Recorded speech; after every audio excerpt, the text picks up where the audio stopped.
Hello, my name is Patrick Aisfair. I'll be your counselor for this evening. Can I get your name? Hi Patrick. My name is Fritz Kelly Edmund, but you can go ahead and call me Fritz. Okay. Uh, Thank you, Fritz. So you came to the office today. Well, sorry, you came onto Zoom today to talk about some issues you've been having. Is that right? Yeah, yeah, I've been feeling, I've been feeling really disenfranchised and just disillusioned and disconnected. All the dis words you could think of, just essentially explain just not feeling in the moment and present for a while now. Okay. Let me just start off saying that's kind of a rough thing to hear, and I'm sorry that you're going through stuff like that. But before we go any further and talk about some of these disses that you're feeling, I have to go through the legal side of things and talk about confidentiality as well as distribution of information when needed. Is that okay?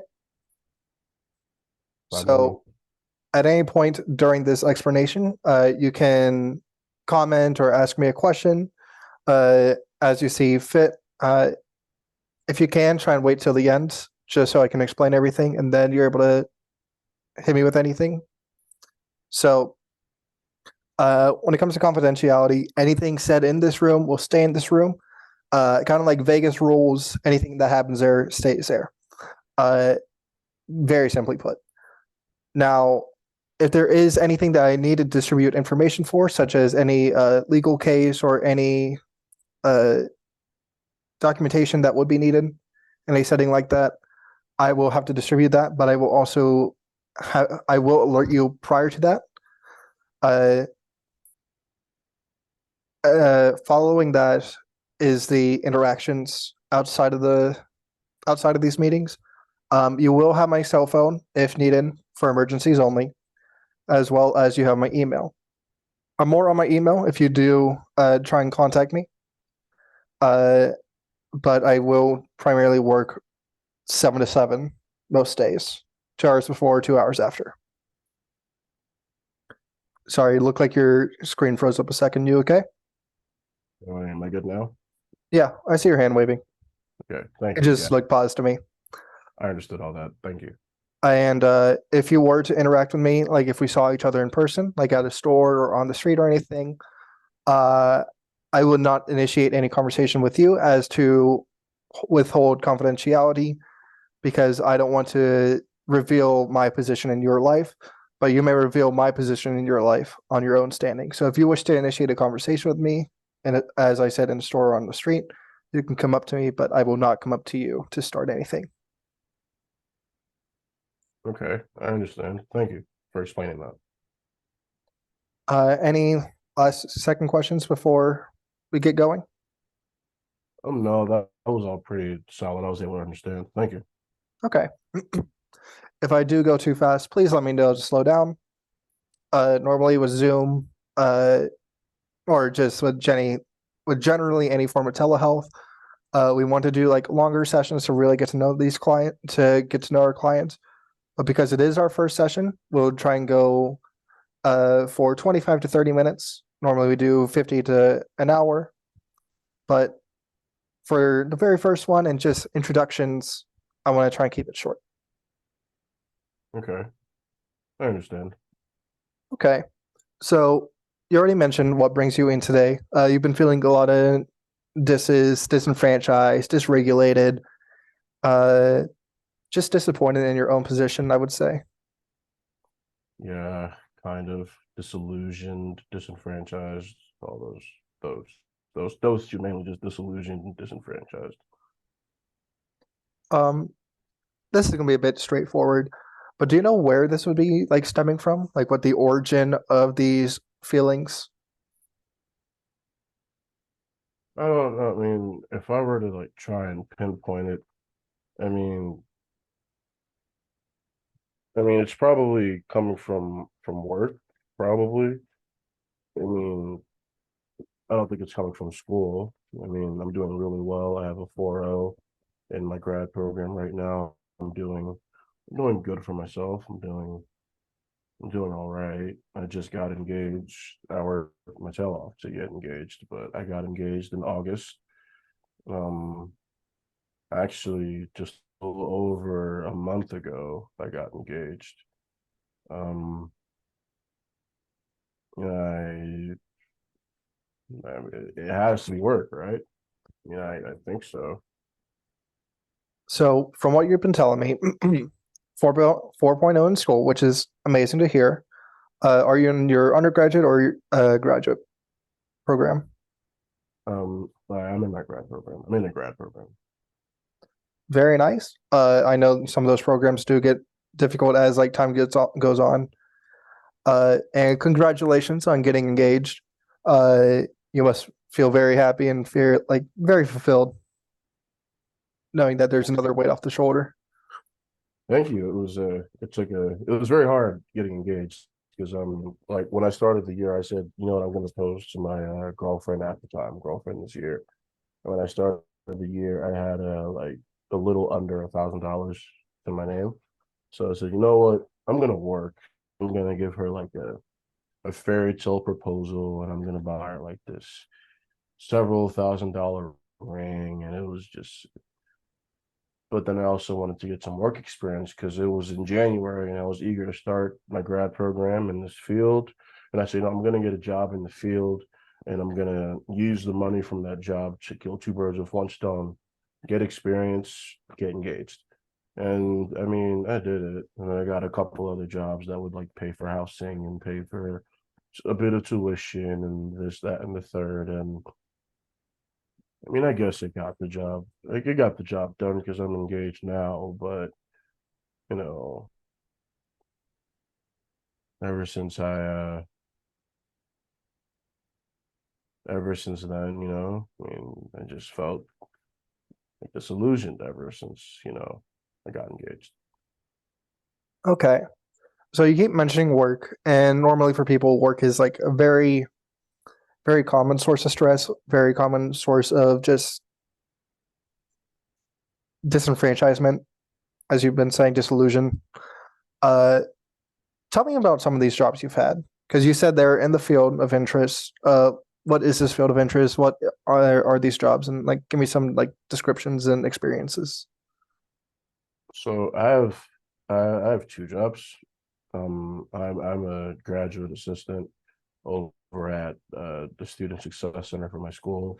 I help students who are struggling with bad grades get over like whatever's causing them to fail their classes, and like I hear like all these stories every single day, and I have to help them. Okay, they have a below average GPA. I need to help them get above the required GPA so that they can get back on track and get their financial aid back and get back on their sports teams.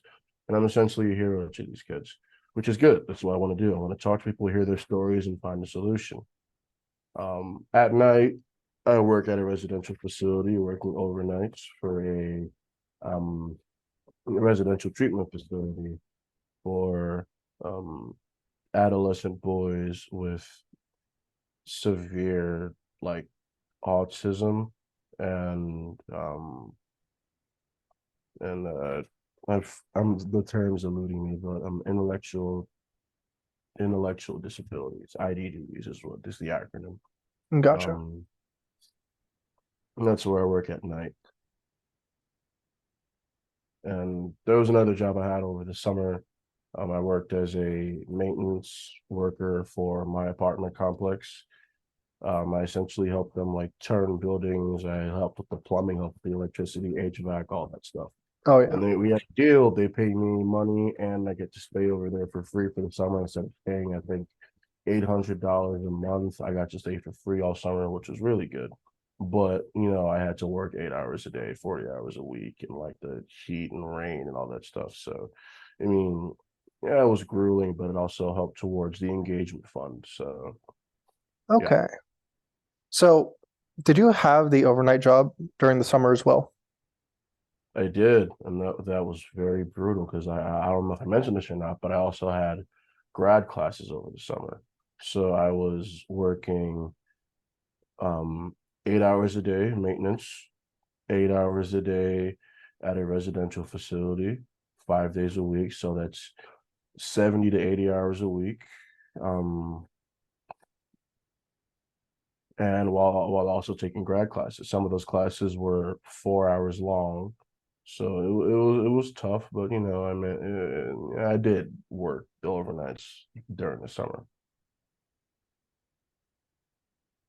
I gotta say, you seem like a very hard worker, pulling 70 to 80 hour work weeks on the regular. Uh, Thank you. and you being very financially responsible, considering that you're paying, I would say, for an apartment, paying for school, paying for an engagement ring, as well as just paying for your fiance for whatever she would need, as Thank well you. as your own just general necessities. Yeah, no, it's tough, but I have the mentality that if you just work hard enough, you can do just about anything. So, I mean, hey. So a very common thing that comes in working all these hours is a thing called burnout. I don't know if you're aware of like anything like burnout. I think I've experienced burnout more than any human being on Earth this year. I think I've probably experienced burnout on 4 different occasions. But the thing is, and this is probably my like fault of my own, but either the way I solve burnout is by going back to work, which doesn't exactly solve anything. You hear people say, "Oh, if you're feeling burnt out, go take a break." Nope, can't afford a break. If I'm feeling burnt out, distract yourself with work. So, yeah. So I'm going to use a non-clinical term for this, but you seem like a very much a workaholic. You know, I don't know, I wouldn't call that non-clinical, but I'd call it accurate. That's what I call it. Yeah, workaholic. I tend to drown myself in work because whenever I have free time, it's like the world is too still. I have to be doing something, and if that makes sense. And then, like for some reason, when I'm not working, it's like everything all of a sudden gets like itchy, and like everything's wrong with everything, and I need to go do something. Okay, I'm following you, but I don't think that's healthy. Being very honest with you, I don't think that's healthy. Using work to supplement the need to step away from work is, in a way, it's like going back to a toxic ex. You try and leave, but it keeps pulling you back in, and it doesn't work out in the end. How do you feel about this yourself, from what you've like noticed? I wouldn't have a problem with it if I mean I'm not working maintenance anymore. That thank God for that. That's just an out of that was a over the summer thing. And I'm not doing that again next summer. I have no reason to engage. There's no reason to work myself to death like that anymore. But um I will say, um could you repeat the question? I'm sorry. Uh, why do you keep supplementing it? Why do you keep going back to work? Why do you keep doing this sort of thing when knowingly you're going to hit burnout? So I mean, I feel as though I have to because first things first, I can't just quit my overnight job because it would look really bad on my resume to stay there for any period of time less than a year. I've only been working there for 9 months. Um, I've got to do this. I got to finish it through. I plan on like either finding a new job in the same field that's really similar, or um, sticking through with it until I graduate and I can get a job. Excuse me, a master's level job. Okay. So from what I'm hearing, you're constantly filling up all your empty time, all your free time.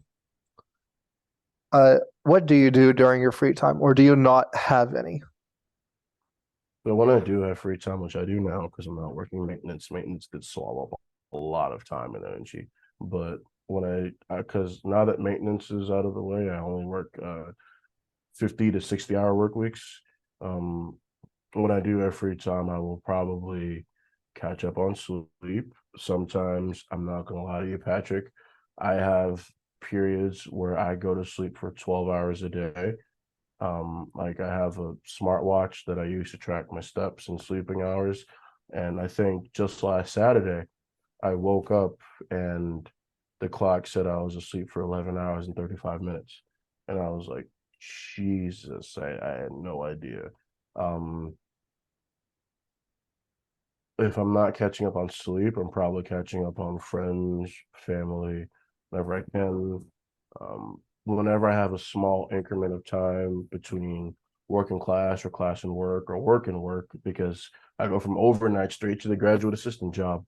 Um, I I tend to chat with the fiance for a bit. Her and I will text throughout the day. We'll call if we can, because you got to pour effort into an active relationship. So yeah, to answer your question, because I feel as I'm rambling, but to answer your question, if I have free time, I catch up with friends, catch up on sleep, play maybe a game or two on the Xbox, catch up on sports, watch a sports replay, um, and I prioritize catching up with family, and I keep up with the fiance actively. Well, that's really good to hear that your family and your fiance are still having a high priority position in your life. Oh yeah, yeah. As a man, you got to prioritize Mhm. what's important. So let's go back to these feelings that you've been having with the disenfranchisement in particular. Which job is this mainly stemming from? Because you keep mentioning how it's mainly from work and things. Well, there was a little bit of it from working maintenance over the summer. I just feel as though like that type of work was very grueling. And I'm not, I'm pretty sure it's clear, I'm not turned off by hard work. I'm not afraid of hard work, but I am aggravated by unfair work environments. Whenever your supervisor or something acts really, really petty, and like they're not really understanding of the fact that you have so much going on. So that really shied me away from maintenance, which is primarily one of the reasons why I'm not going back next year, next summer. It's definitely not my GA position, because I look forward to that every single day. Talking to my students is some of the most joy I feel, and honestly, it sometimes it'll recharge me to talk to my students. It reminds me of why I want to come into the field that I'm in. I don't know if I mentioned this before, but I'm in a grad program for clinical mental health counseling, and Okay. talking to my students is like, it makes you wonder, like, if this is what counseling is every day, I would do this forever. So I love that. My other job, I can't stand it. I can't stand my overnight job at the residential facility. I just can't. And it's not even because of the clients I have there. It's I don't even know where to begin. Honestly, it's something. Yeah, it's something. Yeah, you talked about their extreme like intellectual disabilities and things, and I can just imagine how tolling that is on you. I know for myself, I've experienced a lot of students which have autism, and back when I worked in a high school, and with that, I was able to really like see a lot of these really destructive as well as distracting behaviors, both in the classroom as well as their own personal lives, as I've talked to a lot of their families about this sort of stuff. So I understand where you're coming from when you talk about how uh, just dealing with the clients that you deal with, the children that you have been talking about, and how like it really gets on you, and like it causes a lot of frustration, and really like causes you to you already have to hold back due to the position, but it's causing you even more turmoil inside your person. I mean, it's like the recent, like, if I may, I love my GA job because I get to talk to my students, I get to communicate, and I can track progress and I can see an active change. I love the fact that I liked it about maintenance too. I like the fact that, when I put my hands on something and I fix it, it stayed fixed. And I like that. I like that when I work with my students and give them new habits and give them planners and apps to use for their success. I like the fact that I could watch them get better over time. Sorry, I'm a little gassy, No, I but understand. but with this job, it's like everything I do just gets undone immediately because most of the kids that I work with are like are nonverbal, so they're real difficult to communicate to. So sometimes what will happen is the schedule of when I get there for my shift, I have things in order because everything else I do is in order. My students at my graduate assistantship are in order. When I was in maintenance, I had my routine, everything I did was in order. And so everything's in order at my job, over at my residential facility. It's all in order, but then another staff would come in after me when it's their shift. And because those same nonverbal kids are so difficult to deal with, they'll sort of kind of cut corners and make those kids like kind of like unravel that order that I tried to create. So every day I go into work, it's like I'm just doing the same thing over and over, and I feel no sense of progress. And it's really frustrating. It's like, I strive for progress. I work so hard because I like seeing a new step taken every single day, and I'm not getting that at my job, at my overnight job. Okay. Allow me to paraphrase, just so me and you are on the same page of what you have just stated. Uh, with your current overnight job, which I don't know the proper name of the position, so I can't really state it. With that, you feel like you're making zero progress, or all progress that you've been making is getting undone. Whereas with all the other Yeah. jobs and positions you've held in the past year or so, you've actually seen progress of students, you've actually seen progress of different projects and things. But your overnight has caused you to feel, in this sense, like the myth of Sisyphus, if you know that. Can you explain what that means to me, please? The the mythology behind Sisyphus is the is Oh, the a myth of Sisyphus? yeah, the myth of Do Sisyphus. you mean the guy with the boulder who every time it rolls it on top of the mountain, it falls back down, and then he just has to do the same thing over and over? Yes. Oh, yeah. Where as soon as he accomplishes the project, it immediately fails. Unfortunately, yeah. I can relate to Sisyphus. Like I think over time, I just turned off my heart to it. I like to pour everything into what I do, but I can't because pouring it is honestly become a waste because it just becomes undone and there's no point. And I would rather, if I could, work someplace overnight if possible, where my progress is actually get somewhere and it's not undone, if that makes sense. So I don't know if this is too far reach here, but would you say you fear failure?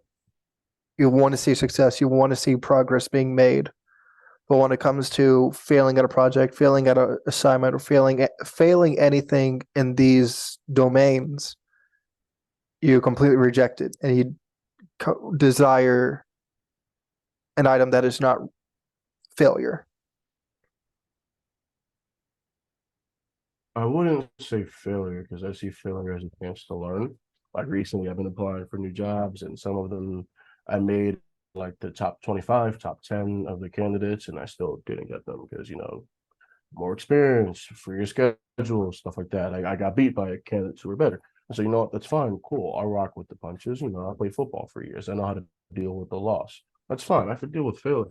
What I can't deal with is stagnation. It bothers me to my core. I can't stand the thought of stagnation and putting time and energy into something that I don't think is going to go anywhere, if that makes sense. I love and I live for progress. Okay. You don't want to not have a return on your investment. Your investment of Yes, time, investment of energy, investment of yes. money, obviously. I don't even need anything physical. I just need to see the fact that something works better because I had a part to play in it. Something everything functions better because I was able to help it get there. Okay. I like hearing this. I like hearing you talk about how you really desire to put your mark on something and to have it stay there. Especially with these, especially with your like nonverbal students, where they are extremely Clients, difficult nonverbal clients. Yeah, sorry about clients. that. Sorry.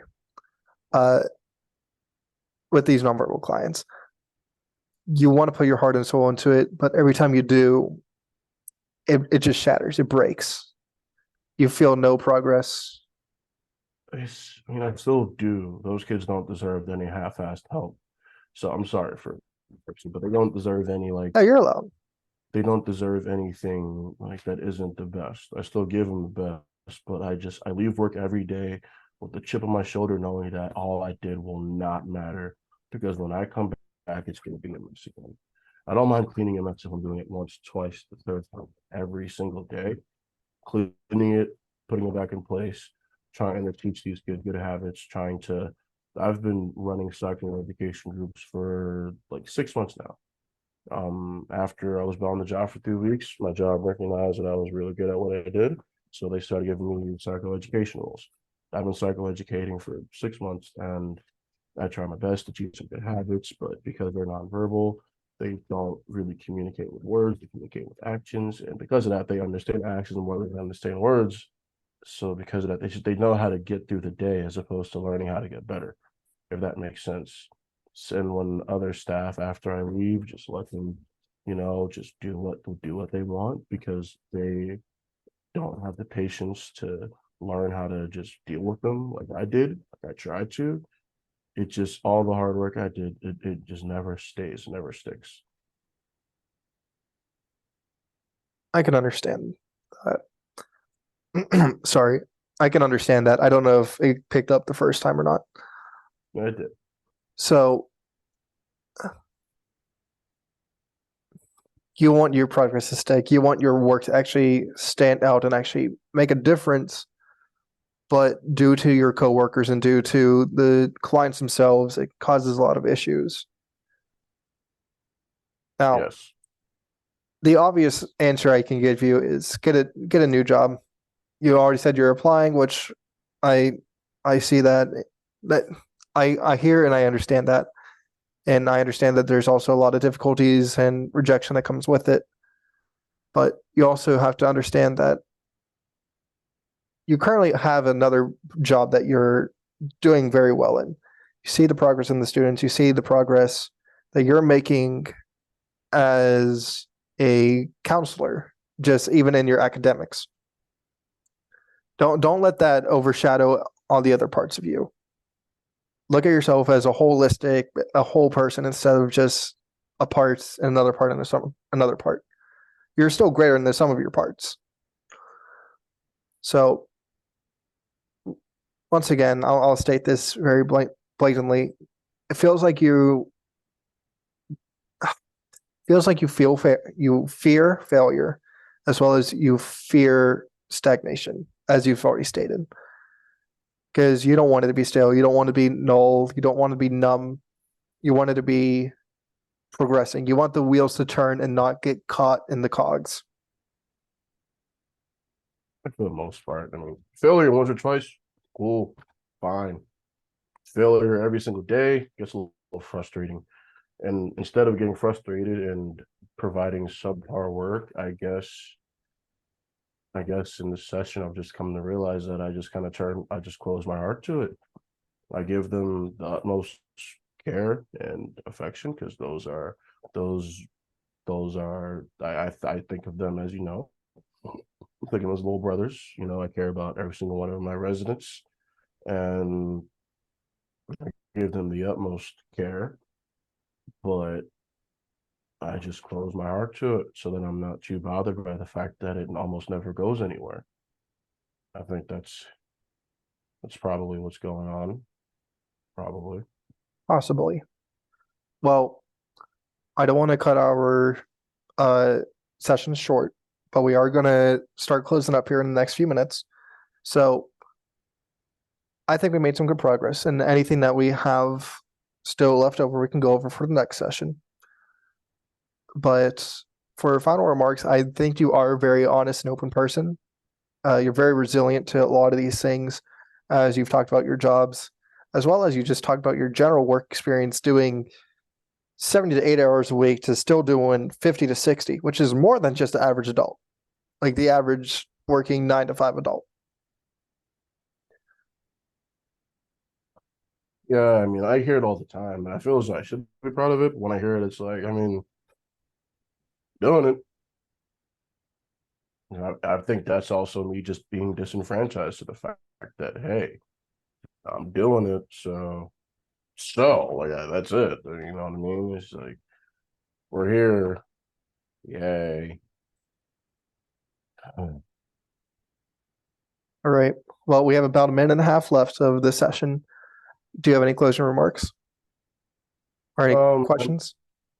not so much questions, but I am very appreciative of this session because I was able to come to a lot of conclusions about some things that are bothering me.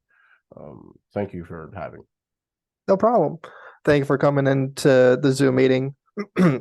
Hopefully next time we'll be able to dive a bit more, have a longer session. But yeah, you were a great client to have. I can't wait to see you next time. Thank you. Thank you very much. All right. Have a good day. You too.